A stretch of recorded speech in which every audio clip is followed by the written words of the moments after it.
Hello good morning students. आज अपन quantum mechanics में unit जो फर्स्ट है अपनी, जो क्वांटम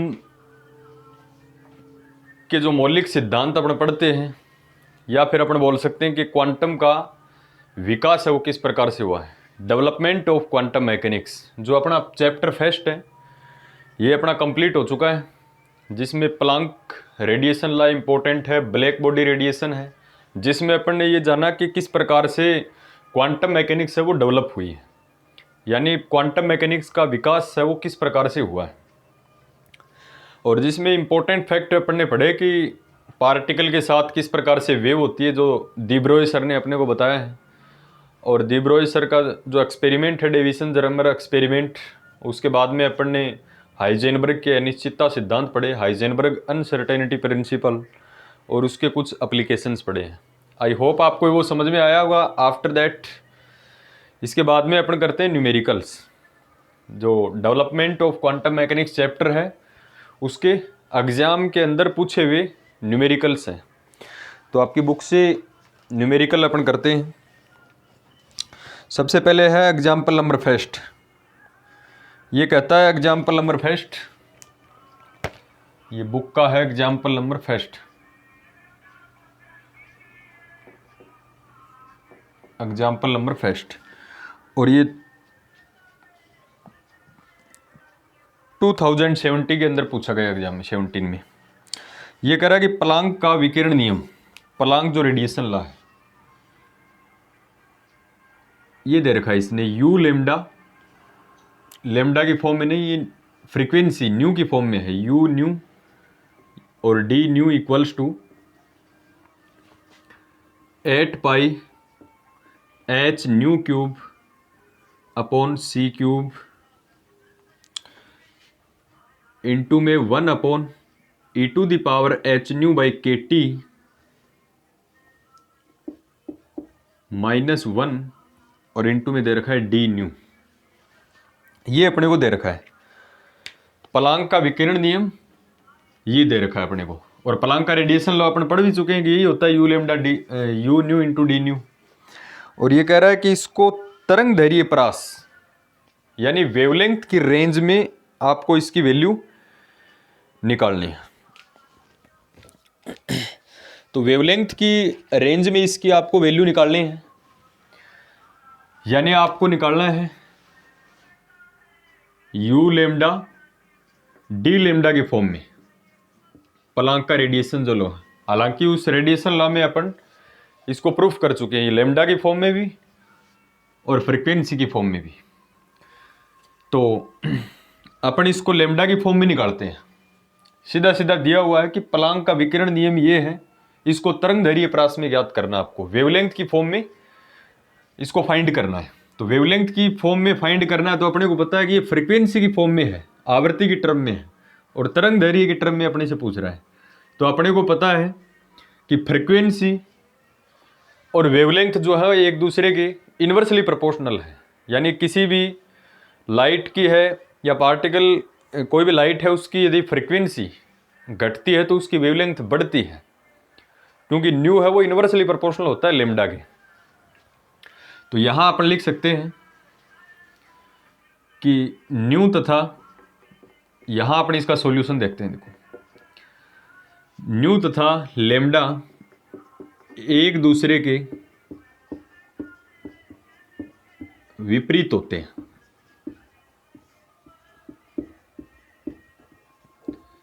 एक दूसरे क्या होते हैं? विपरीत होते हैं। यानी अपन ये लिख सकते हैं, अपने को यू लेमडा डी लेमडा निकालना है, यू लेमडा डी लेमडा, तो इसी के फॉर्म में आएगा यू न्यू डी न्यू, लेकिन एक दूसरे के अपोजिट होते हैं। ये ध्यान रखना है अपने को। मैंने आपको बताया थी फ्रीक्वेंसी बढ़ती है तो वेवलेंथ घटती है, या वेवलेंथ बढ़ती है तो फ्रीक्वेंसी घटती है, एक ही बात है। एक दूसरे क्या होते हैं? ये अपोजिट होते हैं। हालांकि यू लेमडा और यू न्यू दोनों ही पॉजिटिव होते हैं। नेगेटिव साइन यहां पर ये शो करता है कि ये दोनों, यानी यू लेमडा और डी लेमडा और यू न्यू डी न्यू, ये एक दूसरे क्या होते हैं? अपोजिट होते हैं। एक अपना फॉर्मूला पढ़ते हैं, न्यू और लेमडा के अंदर रिलेशन क्या होता है? कि nu equals to, we know that nu equals to होता है सी बाई लेमडा। यहाँ से मैंने आपको बताया था कि लेमडा बढ़ेगा तो फ्रीक्वेंसी घटेगी, यानी इन्वर्सली प्रोपोर्शनल है। न्यू इक्वल्स टू होता है सी बाई लेमडा। तो इस फॉर्मूले को अपने को लेमडा की फॉर्म में लेके आना है। तो इस फॉर्मूले में जहां भी न्यू है उसकी जगह आप लिखोगे सी बाई लेमडा, तो ये लेमडा में कन्वर्ट हो जाएगा। दूसरा अपने को डी न्यू की जरूरत पड़ेगी, वो डी न्यू भी अपन निकालेंगे यहाँ से। तो अपन इसका करें बाय डिफ्रेंशिएशन, इसका अपन डिफ्रेंशिएशन करें, तो डिफ्रेंशिएशन करेंगे तो न्यू का क्या हो जाएगा, डी न्यू, और सी कॉन्स्टेंट है। 1 लेमडा का क्या होगा, -1 लेमडा स्क्वेयर, और लेमडा का क्या होगा, डी लेमडा। जैसे 1/x है उसका क्या होता है -1/x स्क्वेयर, तो इसका क्या होगा -1 लेमडा स्क्वेयर, और लेमडा का क्या हो जाएगा, डी लेमडा। तो कहने का मीनिंग ये है कि यहाँ से जो वैल्यू आएगी वो आएगी -c by lambda square D lambda. ये किसकी वैल्यू आएगी, ये आएगी डी न्यू की वैल्यू। अरे न्यू की वैल्यू c बाई लेमडा है, तो डी न्यू कितना आ गया अपने पास, -c lambda square, -c lambda square into D lambda. इसको अपन प्लांक के रेडिएशन लॉ में यूज करें, तो इसको अपन यूज करेंगे। तो पुटिंग, बिल्कुल इजी है, एग्जाम में पूछा हुआ है, दीज वैल्यूज इन इक्वेशन या फिर इन प्लांक रेडिएशन लॉ। प्लांक का जो रेडिएशन लॉ है, ये जो अपने को गिवन है, इसमें आपको जहां भी न्यू दिखता है उसके जगह लिखोगे आप c बाई लेमडा, और जहां भी आपको डी न्यू दिखता है, डी न्यू की जगह आप क्या लिखोगे, -c lambda square into D lambda. तो यहां से अपन वैल्यू रखते हैं, तो ये लेमडा की फॉर्म में हो जाएगा। देखो अब न्यू की फॉर्म में नहीं रहेगा, लेमडा की फॉर्म में है, तो यहां क्या लगाओगे, u लेमडा डी लेमडा, या इसमें अपन पुट कर सकते हैं। तो यहां से देखो इक्वेशन फर्स्ट में देखो, u lambda D lambda, equation first तो अपन ने वो इक्वेशन बताई एक दूसरे के अपोजिट है। तो u lambda D lambda equals to minus u nu D nu की वैल्यू है ये, और इस वैल्यू के अंदर आपको जहां भी न्यू दिखे उसमें c बाई लेमडा, तो ये माइनस का symbol 8 pi h by C cube, ऐसा कैसा 8 pi h nu, sorry nu की जगह 8 pi h upon C cube, और इंटू न्यू क्यूब की जगह अपन क्या लिखेंगे, C cube upon lambda cube, क्योंकि न्यू बराबर क्या होता है, सी बाई लेमडा, तो न्यू क्यूब है यहाँ, तो C cube upon lambda cube, दोनों का क्यूब हो जाएगा। इंटू में क्या है 1 e to the power h, और न्यू की जगह क्या रखोगे, c बाई लेमडा, जहां भी आपको न्यू दिखता है उसकी जगह c बाई लेमडा -1, और इंटू में डी न्यू की जगह क्या लिखोगे, डी न्यू की जगह अपन वैल्यू पुट करेंगे -c by lambda square into D lambda, ये वैल्यू पुट करेंगे। और इसको थोड़ा सा अपन सोल्व कर लेते हैं। देखो तो इसको सोल्व कर लेते हैं, अब इसकी अपने को जरूरत नहीं पड़ेगी।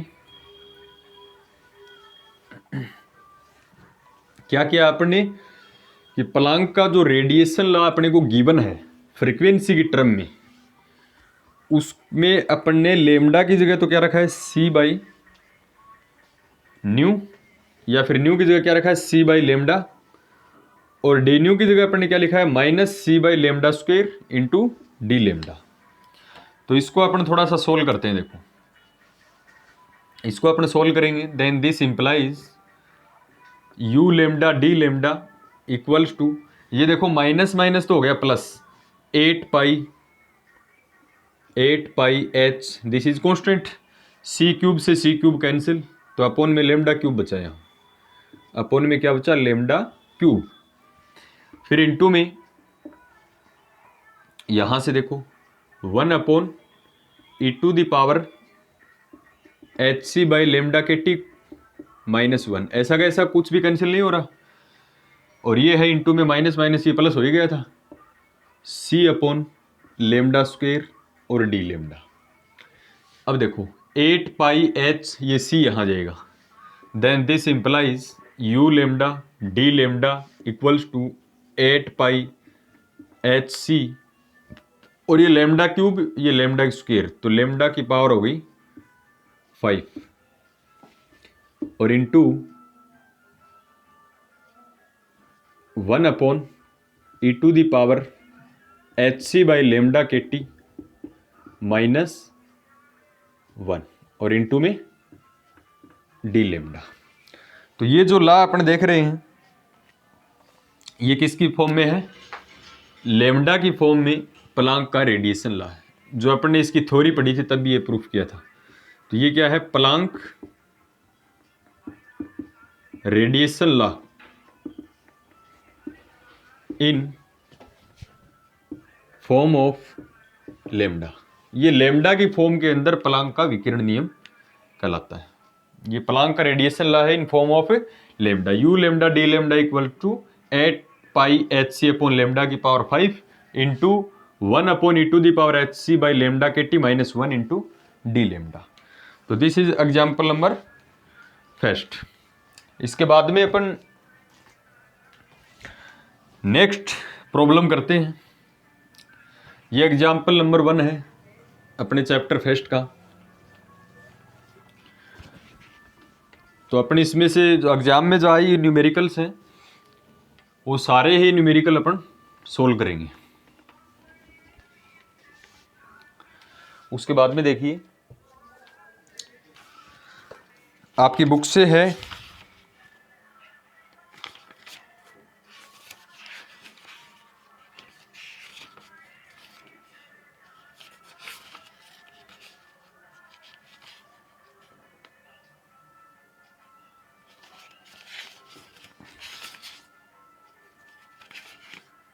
एग्जाम्पल नंबर है 17 नंबर एग्जाम्पल है।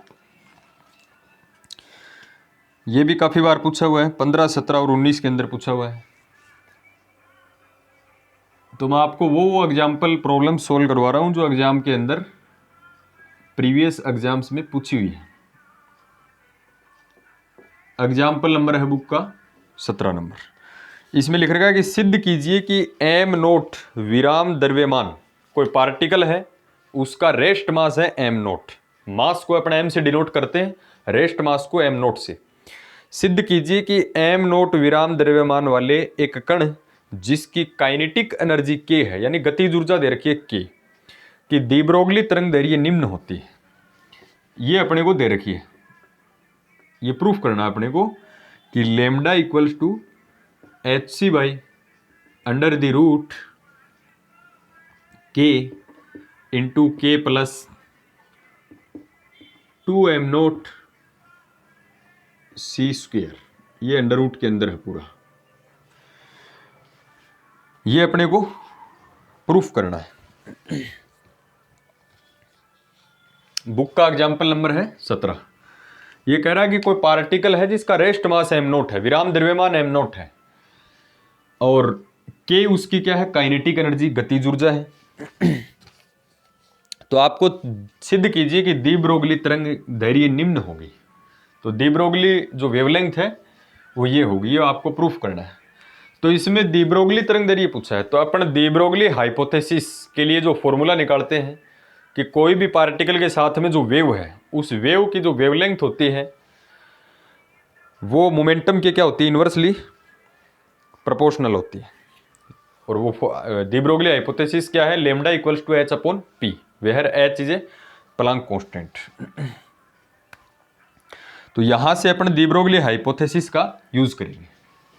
तो इसको प्रूफ करना अपने को। We know that de Broglie hypothesis,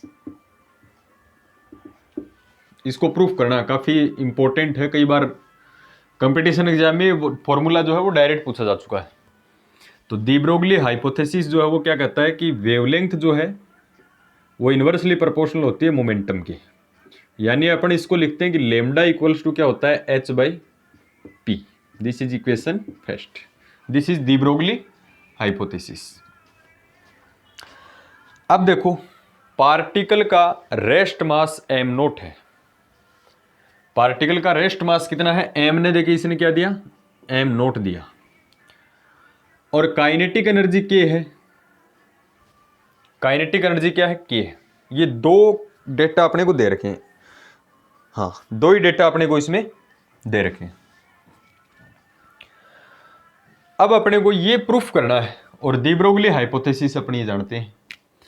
तो अपने एक थ्योरी ऑफ रिलेटिविटी कभी मैकेनिक्स में पढ़ा हो अपन ने, तो उसके लिए एक फॉर्मूला होता है, यदि पार्टिकल की काइनेटिक एनर्जी के है तो थ्योरी ऑफ रिलेटिविटी से, आपेक्षिकता के सिद्धांत से, पार्टिकल के लिए टोटल एनर्जी कितनी होगी,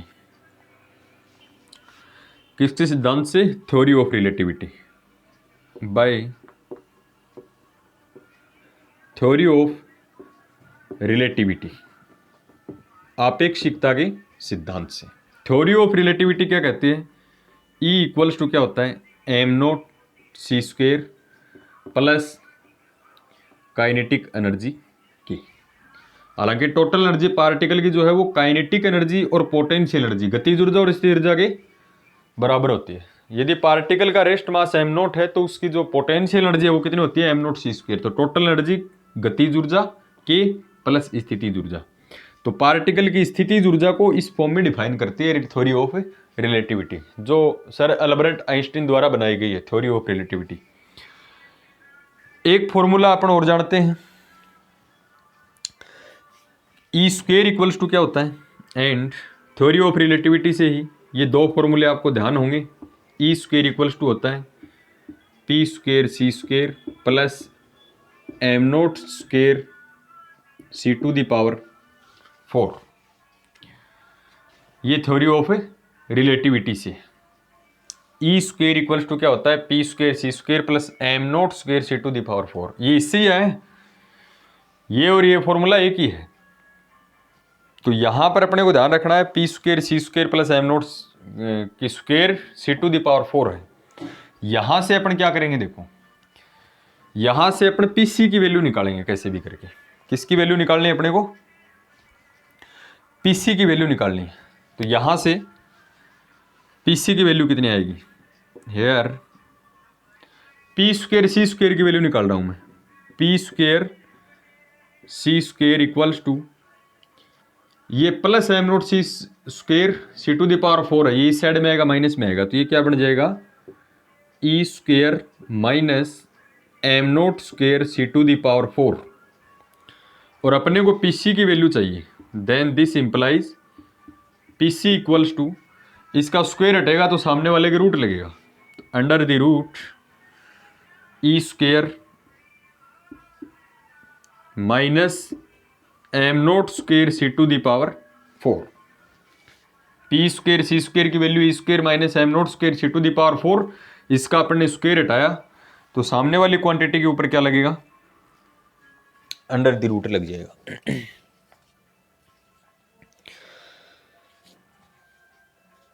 अब देखो इसको अपन सोल्व करते हैं।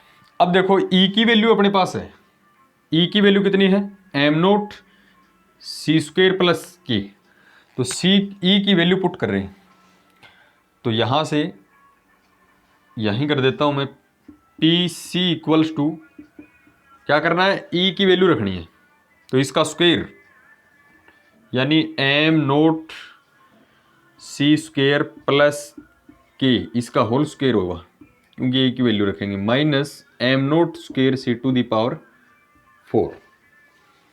यहां तक अपने को कोई दिक्कत नहीं है। उसके बाद में देखो ये डी ब्रोगली का जो फॉर्मूला है ये मैं अलग से लिख देता हूं। डी ब्रोगली सर ने जो फॉर्मूला दिया था वो क्या है अपने पास, लेमडा इक्वल्स टू क्या होता है, एच अपॉन पी होता है, ध्यान रखना जरूरत पड़ेगी अपने को इसकी। तो then this implies P C equals to, यहां होल स्क्वायर को खोलो तो under the root A plus B के होल स्क्वायर से खोलें तो ए स्क्वायर यानी M note square C to the power 4 इसका स्क्वायर प्लस बी स्क्वायर करेंगे तो के स्क्वायर प्लस क्या होता है 2ab, यानी 2a की जगह कौन है m0 c स्क्वेयर और b की जगह कौन है k और फिर क्या है minus m0 square c to the power 4, m0 square c to the power 4, कुछ इस प्रकार से है अपने पास। अब देखो जो कैंसिल हो रहा है उसको कैंसिल कर दे, तो ये टर्म जो है वो कैंसिल हो रही है both side. Okay, then this implies PC equals to क्या आएगा under the root K square plus 2m0 c square into K. यहां इन दोनों में अब देखो अपन के है वो कॉमन भी ले सकते हैं, के को अपन क्या कर सकते हैं कॉमन भी ले सकते हैं। अब देखो यहां से मैं के को कॉमन ले रहा हूं, तो यहां से पीसी की वैल्यू क्या आएगी, के कॉमन आ रहा है इसमें तो के प्लस इंटू यहां बचेगा के और प्लस 2m0 c स्क्वेयर, यही बचेगा दोनों में से के कॉमन लेने के बाद में। अब देखो दी ब्रोगली हाइपोथेसिस क्या है, lambda equals to h by P. इसको ऊपर नीचे c से गुणा करो, इसको c से गुणा करो, तो ऊपर नीचे अपन c से क्यों गुणा कर रहे हैं, देखो इसको ऊपर नीचे c से मल्टीप्लाई करें तो ये क्या बने HC अपॉन PC, क्योंकि अपन PC की वैल्यू निकाल चुके हैं। ऊपर फॉर्मूले जो प्रूफ करना है अपने को उसमें देखो HC अपने को लिखा हुआ है, तो HC ऊपर चाहिएगा, PC की वैल्यू अपने निकाल रखी है, तो यहां से HC और PC की वैल्यू पुट कर रहे हैं। PC की वैल्यू कितनी है under the root K into K plus 2m0 c square. शायद यही अपने को प्रूफ करना था, मैं एक बार चेक कर लेता हूं। HC upon under the root K और K plus 2m0 c square, हाँ यही अपने को प्रूफ करना था। तो ये प्रॉब्लम्स नंबर 17 जो है ये भी एग्जाम के अंदर पूछी हुई है। तो दो प्रॉब्लम्स हैं वो अपन ने सोल्व कर ली, उसके बाद में अगली प्रॉब्लम देखते हैं। देखो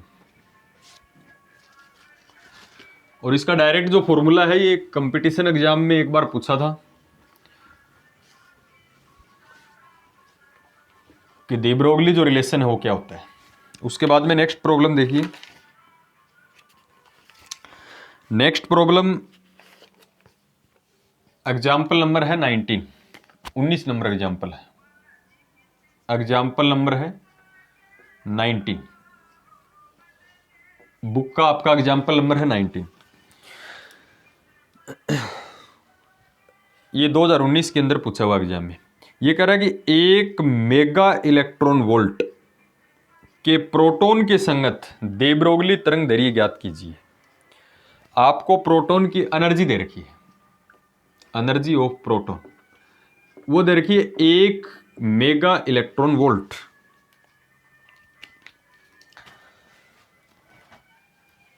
मेगा की वैल्यू कितनी होती है, इसको सोल्व करोगे तो 1 इंटू मेगा की वैल्यू होती है 10⁶ इलेक्ट्रॉन वोल्ट।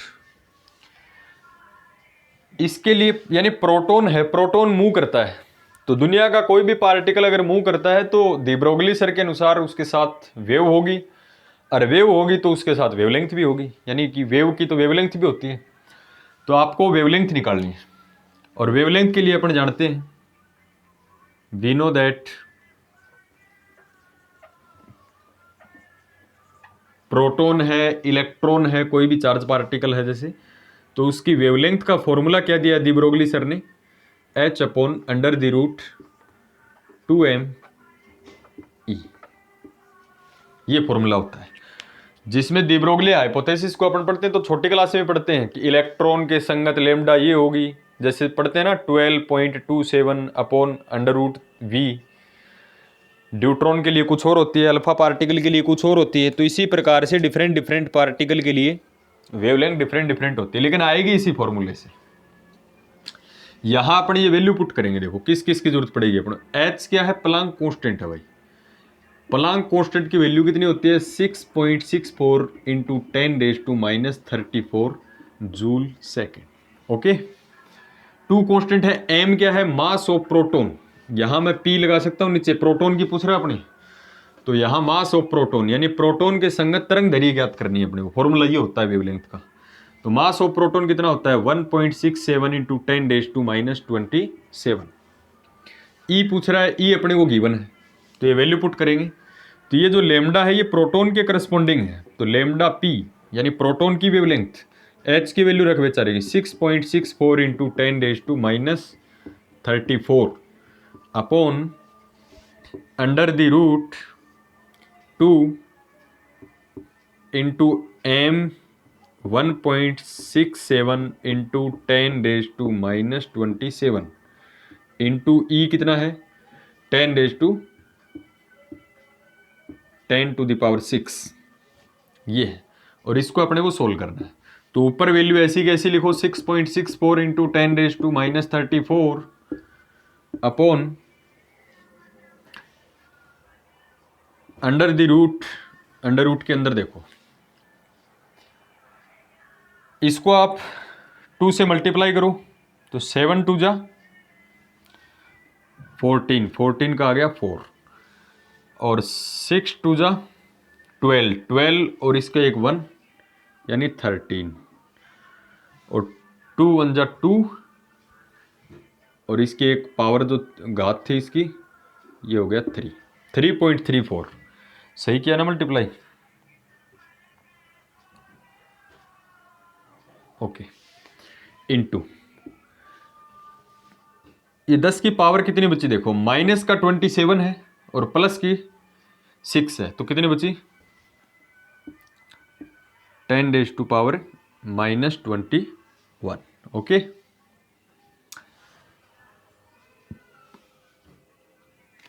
ये वैल्यू बच गई इतनी। अब मैं इस पावर को इसको सोल्व करोगे देखो, तो मैं डायरेक्ट वैल्यू लिख देता हूं। जैसे इसमें ये पॉइंट को, पॉइंट क्या करेंगे अपन, पॉइंट इसका हटाएंगे तो नीचे लगेगा 100, 100 मतलब 10⁻², वो ऊपर जाएगा -23, और नहीं तो इसकी पावर कम करो तो पॉइंट को इधर विस्थापित कर देना, 10 की पावर हो जाएगी -20, और 10 की पावर -20 रूट से बाहर क्या आएगी 10 की पावर -10। यहां आपको 21 नहीं रखनी है पावर, या तो पॉइंट को इधर उधर करो आप, तो ये पावर 20 बनाओ या इसको 22 बनाओ, यानी इसको इवन नंबर आपको बनाना है। तो रूट से बाहर है, इसके पावर जो है वो हाफ बाहर आएंगी। जैसे इसको 10⁻⁻20 बना दिया तो -10 बाहर आएंगी, 22 बना दिया तो ये 10⁻⁻11 बार आएंगे। वो ऊपर वाली से कट कटा के इसकी वैल्यू जो है मैं डायरेक्ट लिख देता हूँ, आप इसको सोल्व कर लेना। तो इसकी वैल्यू आएगी 2.87 इंटू 10⁻⁻4, अरे एंगस्ट्रॉम कोटि की आएगी, एंगस्ट्रॉम कोटि की आएगी, इसका मतलब आपके लिए वैल्यू आएगी 2.87 इंटू 10⁻⁻14, 14। वो किस प्रकार से आएगी कि उसने क्या किया कि इसको बढ़ाया 20, 10 की पावर -20 बार आएंगे, वो ऊपर जाएंगे तो प्लस की 20, -34 प्लस 20 ये हो गया -14, और 10 की पावर जो -10 थी उसको एंगस्ट्रॉम दे दिया, तो 14 टोटल पावर थी अपने पास, एंगस्ट्रॉम में 10 आ गई, 10 और 4 14 हो गए। अब बाकी को आप इस वैल्यू को सोल्व करोगे तो वैल्यू कितनी आएगी 2.87। ये एग्जाम्पल भी पूछा हुआ, बिल्कुल ईजी है। उसके बाद में देखिए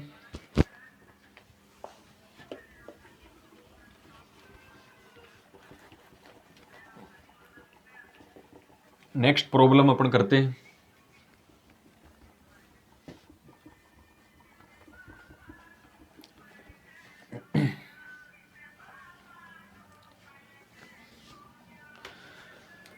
नेक्स्ट प्रॉब्लम देखिए,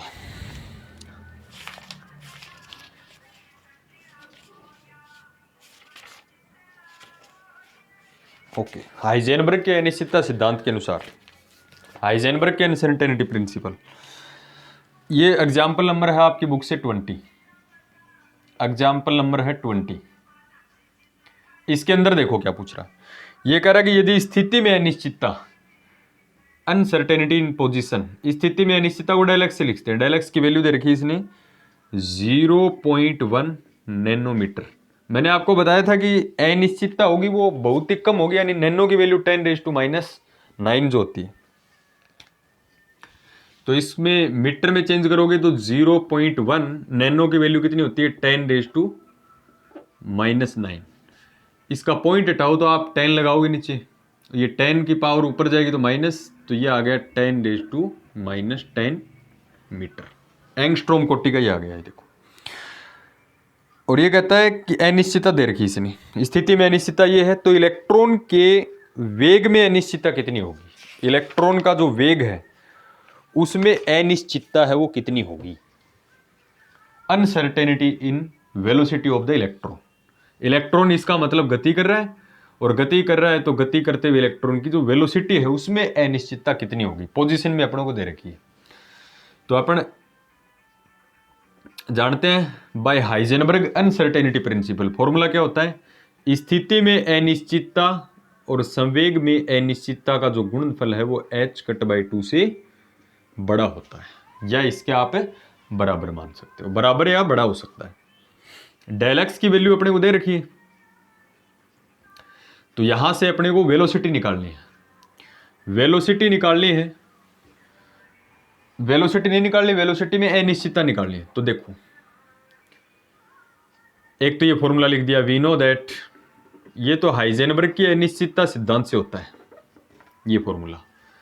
एक अपन जानते हैं मोमेंटम जो होता है वो होता है P = mv। मोमेंटम में अनिश्चितता की जरूरत पड़ेगी अपने को, तो डेल लगाओ, मास है पार्टिकल का फिक्स है, इसमें कोई अनिश्चितता नहीं होगी, वेलोसिटी में अनिश्चितता है डेल, यहां डेल पी करोगे तो डेल वी हो जाएगा। तो डेल पी की जगह अपन क्या रखते हैं, पी की जगह एम वी रखते हैं, तो डेल पी की जगह एम इंटू डेल वी। अब एम के आप डेल मत लगा देना कि मास है पार्टिकल का, डेल लगाने का मतलब होता है कि मास में अनसर्टेनिटी करिए अपन ने, अनिश्चितता करिए, आपके मास में कभी भी अनिश्चितता नहीं हो सकती, दिस इज कॉन्स्टेंट। तो del X, so del X into del P की जगह M into del V equals to h/2। अब देखो अपने को पूछ रहा है कि स्थिति में अनिश्चितता दे रखी है, वेग में अनिश्चितता पूछ रखी है, यानी अपने को वैल्यू फाइंड आउट करनी है किसकी, डेल वी की। तो यहां से बेचारे डेल वी की वैल्यू निकालोगे तो del X into M multiply में था इसके, इधर जाएगा तो ये डिवाइड में चला जाएगा, तो h/2 ये डेल एक्स इंटू एम। अब देखो मैं आपको कुछ डेटा लिख देता हूं, h लाइन जो है ये प्लांक कांस्टेंट से आए, h/, क्या होता है 2, h/2π, और इसकी वैल्यू डायरेक्ट आप याद रखो 1.054 into 10⁻⁻34 joule second. Del X अपने को पता ही, डेल एक्स कितना है 10⁻⁻10 मीटर, ये तो गिवन है एग्जाम में। एम क्या है, मास ऑफ इलेक्ट्रॉन, यहां एम क्या है, mass of electron 9.1 into 10⁻31 kilogram.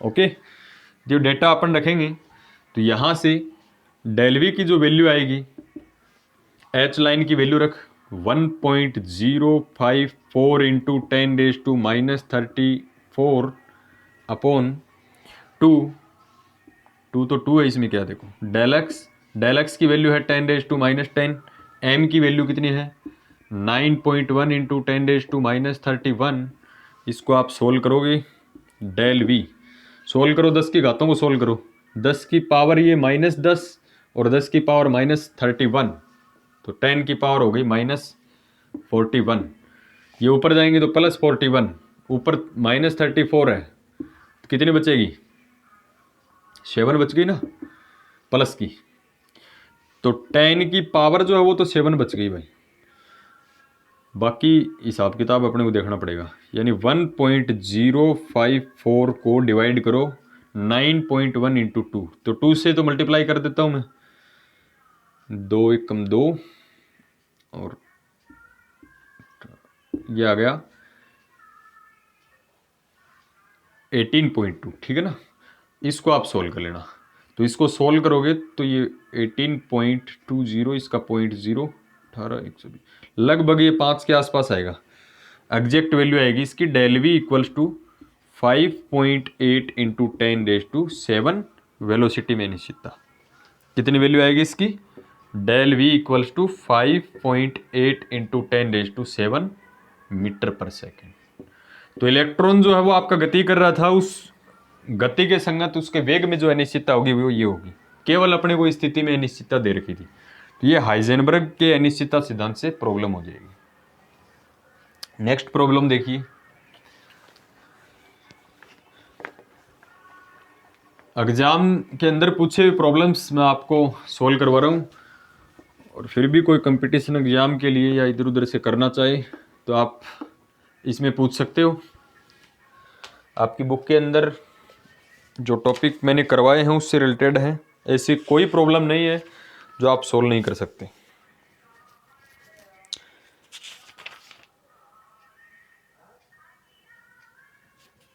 एक क्वेश्चन अपने को एग्जाम्पल नंबर दे रखा है 21। एग्जाम्पल नंबर दे रखा है 21। एग्जाम्पल नंबर है बेचारा 21। ये पूछ रहा है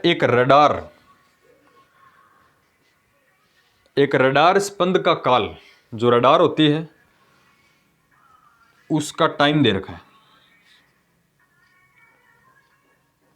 एक रडार स्पंद का काल, काल का मतलब टाइम है, टाइम में अनिश्चितता है, यानी डेल्टी दे रखा आपको। कितना दे रखा है? 0.25। और ये सेकंड में नहीं है भाई, माइक्रो सेकंड में है। अनिश्चितता मैंने आपको बताया था माइक्रो, मिली, नैनो, पिको इस फॉर्म में होगी, अनिश्चितता कम होती है। तो इसको आप सोल्व कर लो बेचारे को। माइक्रो की वैल्यू 0.25 इंटू 10⁻⁻6 सेकेंड आ गए। अब देखो और क्या पूछ रहा है अपने से, फोटोनों की ऊर्जा में अनिश्चितता क्या होगी। फोटॉन्स की जो एनर्जी है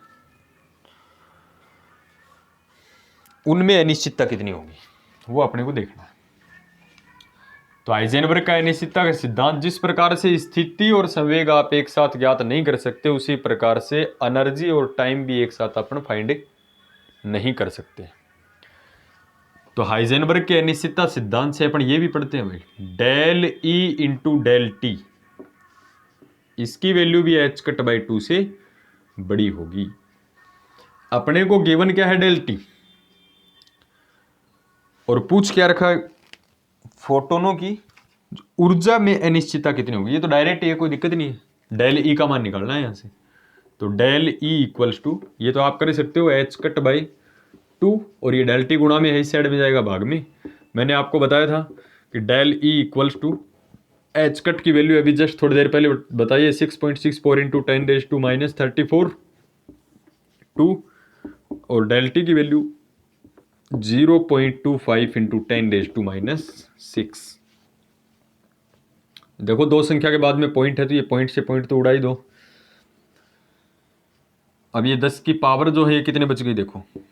ऊर्जा में अनिश्चितता पूछी है, डायरेक्ट ही क्वेश्चन है, इसमें तो कोई दिक्कत वाली बात नहीं। 10 की पावर -6 से ऊपर जाएगी +6, -34 में से 6 जाएंगी 28, ये बच गया 6 6 4/25 दूनी 50, और 10 की जो पावर है वो कितने बच गई? -28। इसको सोल्व कर लो आप। 664 में 50 से डिवाइड कर लो, तो डेल ई की वैल्यू आएगी, कितनी बार जाएगा ये? 1। 66 में 50 का जाएगा तो एक बार जाएगा, फिर बचेंगे कितने? 16, फिर 3 बार जाएगा, 3 बार जाएगा तो कितना बचेगा?